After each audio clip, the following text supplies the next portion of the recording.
Hey there guys, my name's Daggett, this is Daggett Designs, and I'd like to welcome you back to the channel and back to the table for another paint along video.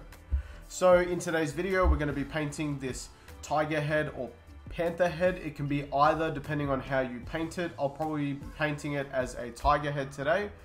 And the line work for this one is available in the link in the description down below, along with the line work from all of our previous paint along videos. So you can go ahead and trace that onto your favorite medium, or maybe import it into Procreate or Photoshop, and you can color it digitally if you'd like.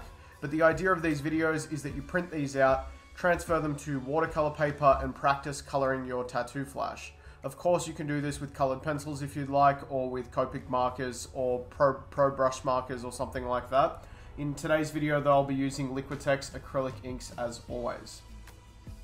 Now as you can see, I've done a tea wash on this. You don't have to do this. I think it makes it look really nice and has that sort of traditional feel to it. But you can go ahead and put a coffee stain down or a sepia wash using your favorite watercolor inks.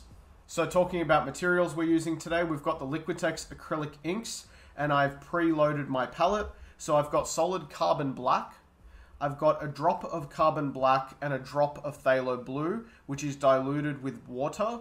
And that's why the ink level looks so high in this one. I've got a mix of different colors in here. I've got yellow orange mixed with a vivid red orange, and I've also got some raw umber in this one. It's a transparent raw umber. Along with this, I've also got some pyrrole red for doing areas like the tongue and the eye. Along with these, I'm also going to be using a few different brushes. These are all Taklon synthetic hair brushes. So I've had a few questions, people wondering what kind of brushes I use. They're just synthetic Taklon brushes. You could get away with using nylon brushes as well. And of course, real hair brushes work well also. So I've got a number 5, a number 6, and a number 8 for this. I'll be using the number 5, which is the smallest one, as my inking brush to lay down my black shading. My blending brush, which is the number 6, for blending out my colors and shading. And the larger brush is for doing wash tones. So if I've got a really big area that I need to blend out or do a wash over, I'll use my largest brush. Along with the inks, I have a glass of water just for washing the brushes out and to help with blending. Okay, so I'm just starting off by going into my black, and as always, we are starting this one by doing the black painting, or the black shading, sorry, for doing the undertones and shades. So I wanted to talk in this video a little bit about pursuing what it is you want to do with your art, pursuing your dreams. I've had a lot of people tell me that they want to take their art further, either into tattooing, or some people have actually said they wanted to start a YouTube channel, or they wanted to start an Instagram and start selling their art. And that's really great. I think that's a really, really good way to go. And I think it's really important to follow what you want to do in life. Follow your dreams and passions, and just do whatever it is that makes you happy. I think that's really, really important. I also want to talk a little bit about getting your first tattoo if you don't have one. And I'll talk about my experience getting my first tattoo also.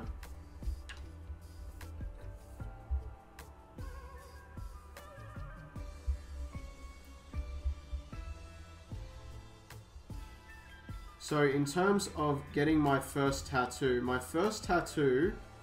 was this. So it was this little rabbit in a hat design. I hadn't actually added the roses and the cards till a little bit later on. I sort of just got the rabbit and the hat as my very first tattoo. I wasn't entirely sure what to expect in terms of pain level. I wasn't sure at all in terms of cost, how much it was going to cost. I hadn't really done a whole lot of research. I just knew that I wanted to get a tattoo, and that was it at the time. I just wanted to get a tattoo really badly. And this was probably when I was maybe 18, 19 years old when I got this. Around the same time most people, I think, get their first tattoos if they're, very interested in getting tattoos. I know a lot of people sort of start early. And, in terms of getting your first tattoo, I think I made a few mistakes, but they ended up sort of being blessings in disguise. So let's talk about that a little bit. So the first sort of mistake that I made in getting my first tattoo, and I think it's a mistake a lot of people make, is I didn't do my research. So I didn't know who I was getting tattooed by, had no idea about their skill level, whether they could actually pull off the tattoo that I was after. I didn't know how experienced I was. It wasn't that the tattoo that I wanted was particularly difficult. I just had no idea, you know, what the different types of skill level required for tattooing was. I had no idea about anything. I was very, very new to it all. All I knew was that I wanted a tattoo.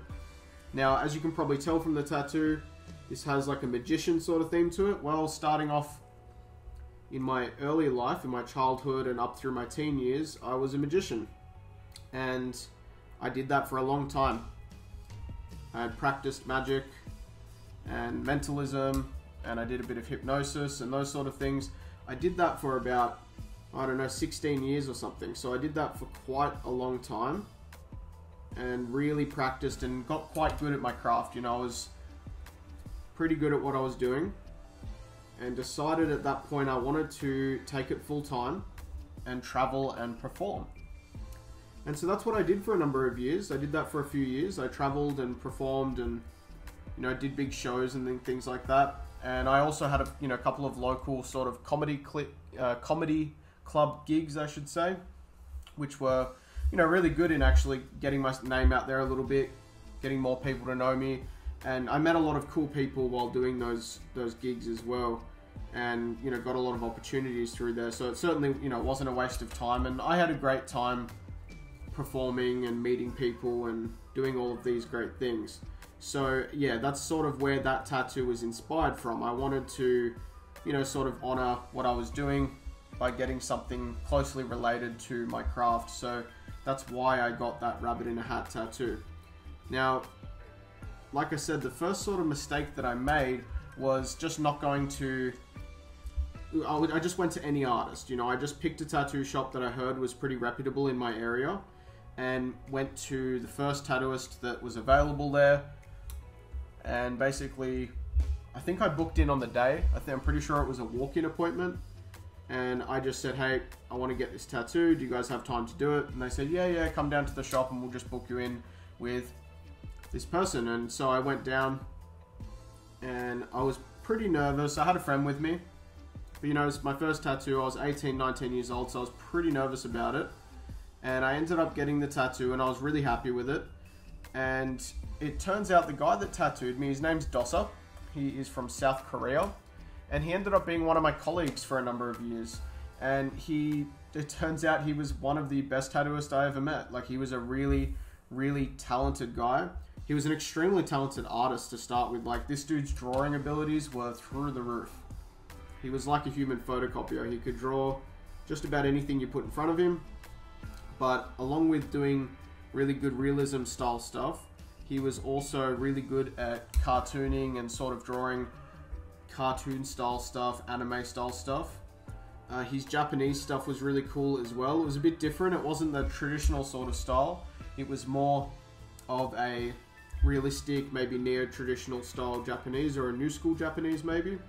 But at the time I thought it was the coolest thing ever, and he was really, really talented at it. So yeah, that's who ended up doing my first tattoo, and we ended up working together, and that was really, really cool. He taught me a lot of cool stuff.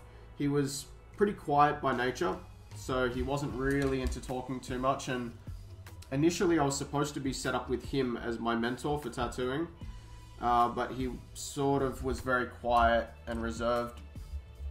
Didn't end up talking too much with him, but you know, we had some moments and I learnt a few things off him. He had a ridiculous work ethic though. The dude was crazy. He did a lot of tattoos and he was quick, so he'd tattoo a lot of people in one day, you know, and that's sort of how he made his money, really. He made a lot of money tattooing, and that's because he was tattooing a lot of people all the time. He was very, very quick.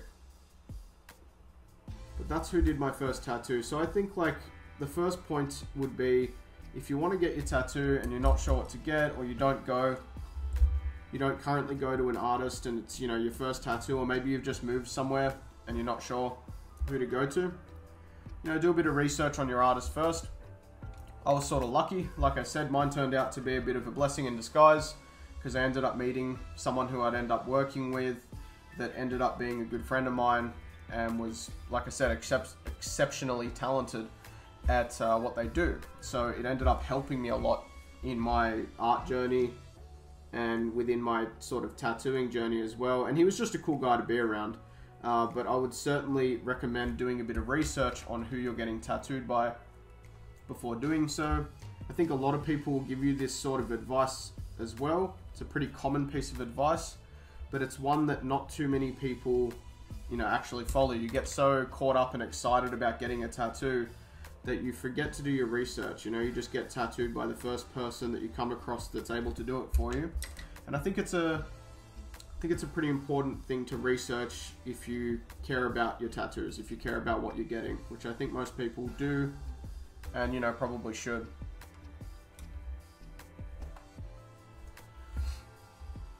Okay, so in terms of black shading, that's pretty much it. I'm just washing my brush out now. And I'm going to go ahead and jump into my reds. So we're using Pyrrole Red here for our red tones. And I'm just loading up my brush a little bit. So the other topic that we had for today's video was to talk.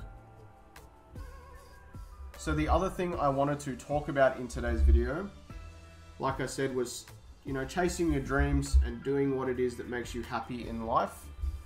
And, you know, whether that's to do with art or something else that you enjoy and you want to make that a passion of yours that you know, succeed at or do something with financially, or, you know, however you want to define success, I certainly think you should follow your passions in life. It makes you very, very happy. You may not be as financially successful as you could be doing something else. You could be very successful, but at the end of the day, to me anyways, you know, life's about being happy and enjoying yourself, and as long as you're doing that, I think that that's the most important thing. At least for me it is. As long as you're able to still support yourself, support the people around you if necessary, support your family and things like that, I think it's really important to do what makes you happy and not give up on yourself. Don't give up on what you want to do. Now obviously, like I said, I used to be into magic and performing and things like that. And you do change over time. That was my biggest passion for a really, really long time. And like I said, 16 years of practicing and performing, and it was a big passion of mine for a long time. However, it was my choice to sort of leave that. It was my choice to leave that behind. I was very passionate. I wanted to make it into a career. And after performing for a few years, I ended up realizing that that's not really what I wanted to do. You know, it was great, don't get me wrong, and performing was really cool. However, there were certain things that came with that job that I didn't enjoy so much. And I guess the negative points of that job outweighed the benefit of it, you know.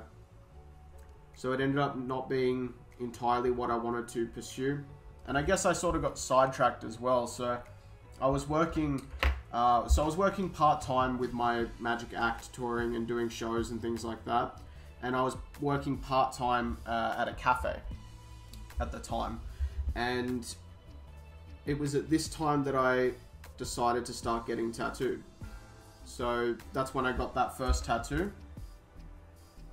And while I was getting that tattoo, I noticed the Japanese style art that was on Doss's wall, and it was incredible. The stuff that he was drawing was, you know, beyond my expectations of what Japanese art could look like in terms of tattooing. I just, you know, I was inexperienced at the time, but it was really, really cool stuff. I was very, very impressed, and I thought, man, that's the kind of tattoos that I want to have. And at the time, I was looking at a lot of tattoo magazines and a lot of tattoo articles and things like that, trying to get inspiration and ideas for what it is that I'd like to be tattooed with. Of course, when you're young, usually you've got pretty silly ideas of what tattoos you want, so I, of course, you know, had those sort of silly ideas as well. But I ended up finding a liking towards Japanese style tattoos. And I remember going into the same studio that I'd gotten that first tattoo at and asking if Dossa could do a Hanya mask for me. And I had a particular Hanya mask in mind. I had a picture of it actually that I clipped out of a tattoo magazine at the time. And to be fair, looking back on it now, it wasn't the best Hanya mask, and it was very small. It would have been like maybe the size of my hand, and I was going to get it up on my shoulder because, you know, that's the place where the guy in the picture had it. And I just thought it looked really badass. And I went in and spoke to their current, you know, their apprentice at the time. His name was Pat. And I said to him, hey, I really want to get this Hanyu mask. And I showed him the picture. And he said, look, I'll ask Dosser if he wants to do it, but I think you should get it done as a half sleeve. And this sort of brings me to my next point in terms of getting a tattoo or getting your first tattoo. You should always listen to the artist, or at least consider their input as something very valuable. So he said, yeah, Doss is happy to do it, but I think you should get it as a half sleeve. And I said to him, oh, I don't know, you know, it seems a little bit too big. You know, like I said, I was young at the time, and I come from a pretty conservative religious family too that was, you know, tattoos were very frowned upon in my family. So I sort of said, like, I don't think I want to get it that big. It's just not going to sort of go well. It's too big. And he said, look, I really think you should consider getting it as a half sleeve. You'll regret getting it small later on in life when you decide to get more tattoos. And I'm glad I listened to his advice because he was absolutely right. Later on, I did end up getting it as a half sleeve. I've got this Hanyu mask half sleeve, and I'm, you know, very happy to wear it. It's an awesome tattoo. And I think I certainly would have regretted getting it a lot smaller later in time when I had to fill out more of my arm. So I'm very glad I ended up doing that. So obviously listening to the advice of who's tattooing you is very important. So I just washed my brush out and I'm switching over to our blue-gray wash. So that's the drop of phthalo blue mixed with the carbon black and the water to dilute it. So we're just switching over to that wash for the time being. So yeah, I think that that's a really important point to bring up as well, is trusting your artist. You know, they know what they're doing for the most part. These people, this is their job. They do this for work. So of course, most of them are going to know a thing or two about what they do, and it's important to take that into consideration.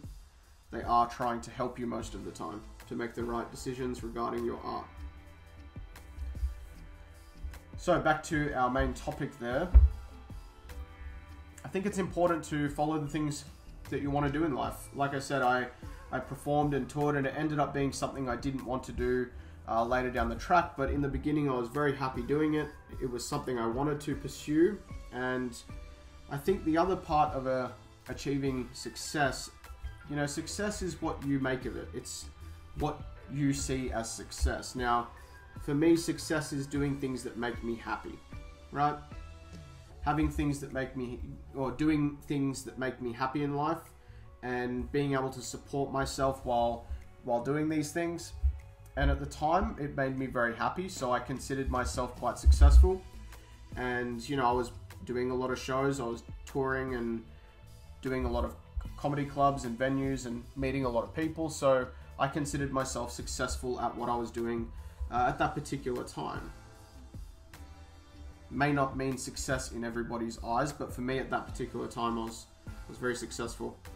And I think that that's the important factor, is that success is what you make of it, and what you consider to be success is all that matters. You know, like, just consider what you consider to be success in your life and chase for that, you know, make that your goal. And I think you should always chase your dreams. You see, I did magic for a long time and I was successful in my eyes at what I had accomplished.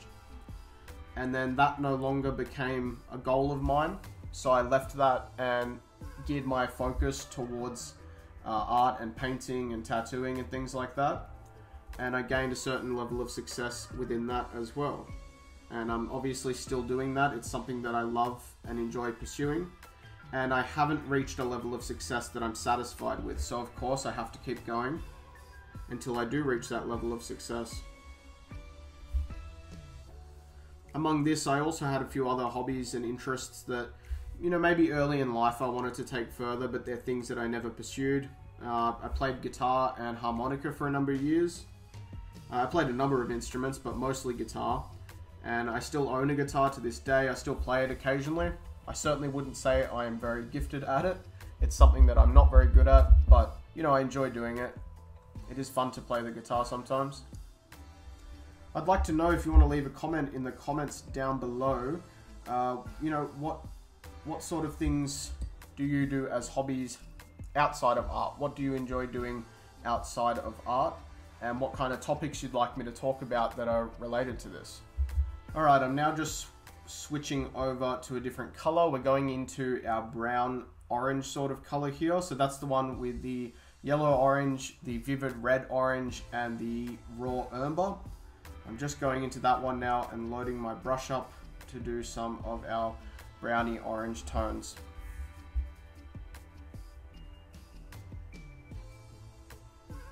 So I really want to get some feedback off you guys as well regarding these videos and my other videos. Like, what do you think of the paint along style videos? I've had a little bit of feedback. I know that some of you really enjoy them, and that's awesome. I really appreciate it.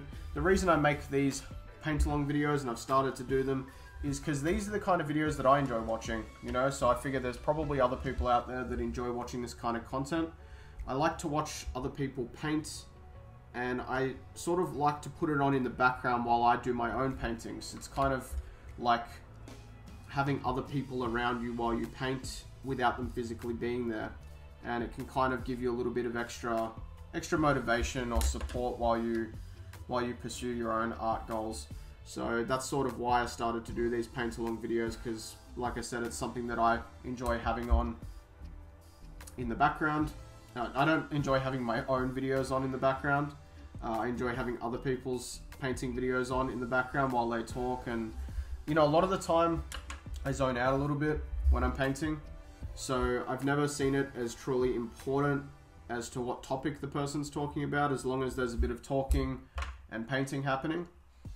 But that having been said, I try to talk about interesting stuff, because I know some of you out there are going to just watch these for the sake of the content, to support me, to be able to see the artwork come along and maybe get some pointers on technique, and maybe just because you want to hear my rambling. I talk about a lot of random stuff, but I think give some nice advice relating to some art stuff and painting stuff as well, especially regarding tattooing and, you know, things people want me to talk about. I've had a few requests of different topics and things people would like me to speak about, so you can always leave a comment down below, or hit me up on Instagram or Facebook at Daggett Designs, and, you know, let me know, reach out, let's have a chat, you know, discuss what you'd like to see in my content in future videos. And I'll always consider what it is you guys want to see, because I make the videos for you, the viewers. You know, you guys have supported me so much, and I really appreciate that.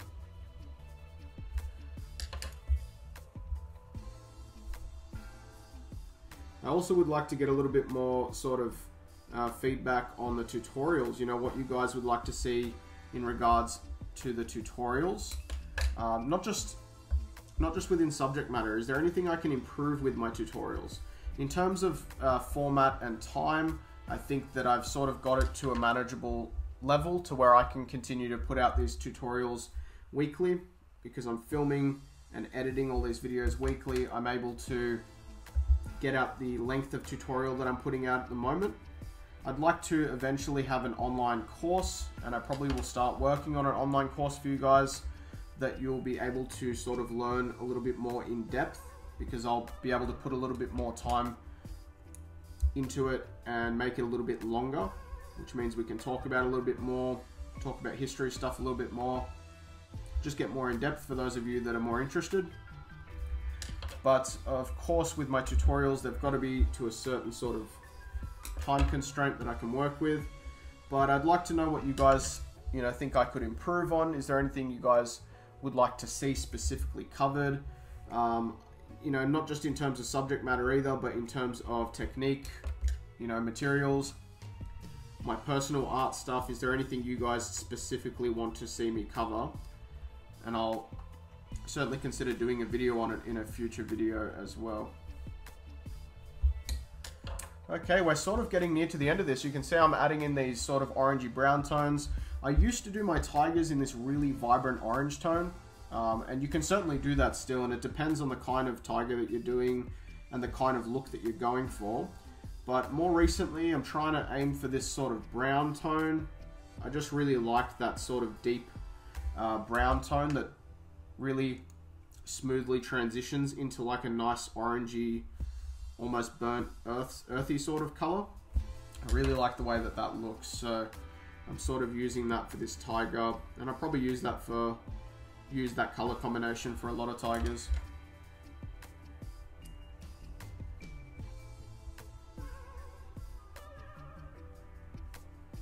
Now, I know a lot of you have been enjoying the Daggett Designs brush pack that's available on my website over at daggettdesigns.com.au.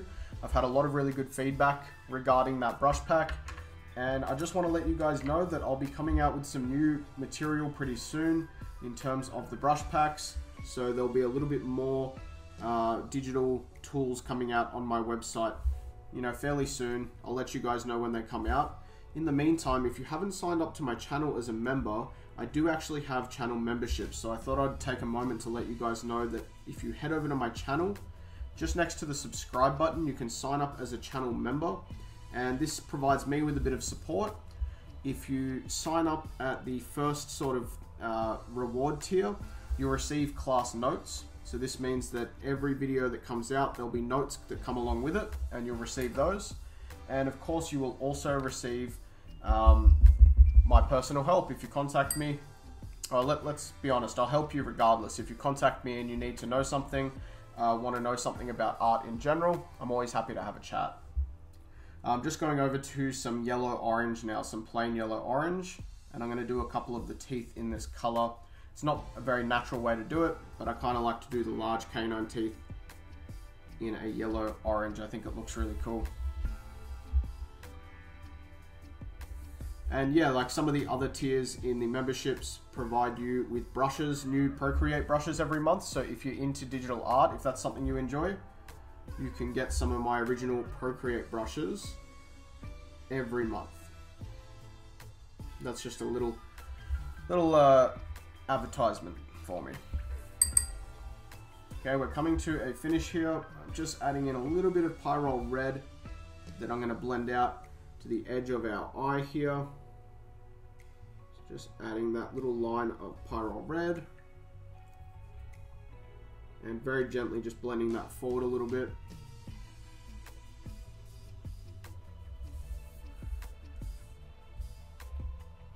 And I might do the same thing on the other side as well. I'd love to see the result of your paint-alongs. I've had a few people tag me on Instagram and send me their painted images on Facebook as well. I'd love to see what you guys are creating.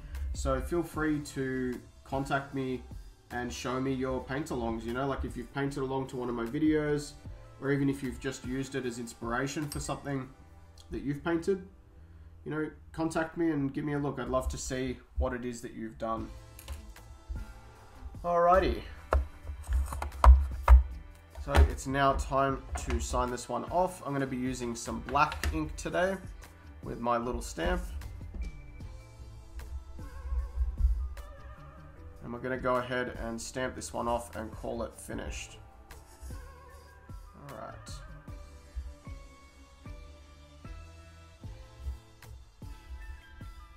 Press that onto there.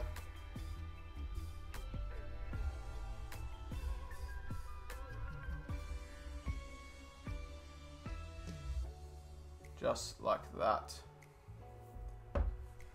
Okay guys, I really hope you enjoyed today's paint along video. I hope you give this one a go. Go ahead and download that line work, which is in the link in the description down below. We didn't end up doing a tiger. I guess this is more like a cougar or a leopard or something like that. One of the ones that doesn't have spots or stripes, but I really like the way it turned out. I didn't want to add the stripes. I felt like it may ruin it a little bit. I liked the sort of brown tone that we had on there. So I guess this is more of a, yeah, like a cougar or something like that. So I'm going to leave it as is. I hope you guys enjoyed it. Most importantly, if you're new to my channel, make sure you hit the subscribe button down below. Hit the notification bell so you don't miss videos when they come out. And that having been said, keep painting and I'll see you guys in the next video. Bye.